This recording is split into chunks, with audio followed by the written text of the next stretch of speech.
Hi everyone, I'm Siok from Online Help Guide. In this video, I will show you how to make your wishlist public on Wish app.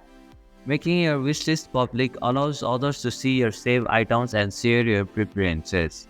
So, let's get started on how to make your wishlist public on Wish app. First, open the Wish app on your device. Tap on the menu icon from the bottom right corner of your screen.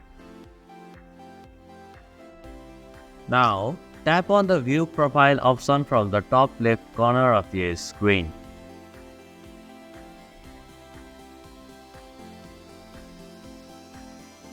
In the wishlist section of your profile, locate the wishlist you want to make public. Once you find the wishlist you want to share, tap on the three dots icon in the top right corner of that wishlist.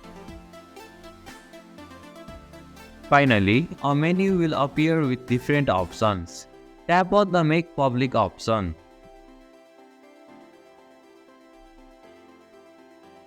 And this is how you can make your wishlist public on Wish app. Thank you for watching Online Help Guide. I hope this video was helpful. If it was, then hit the like button and comment down if you have any questions or feedback. Also, if you are new to our channel, please subscribe and hit the bell icon so that you won't miss our upcoming videos.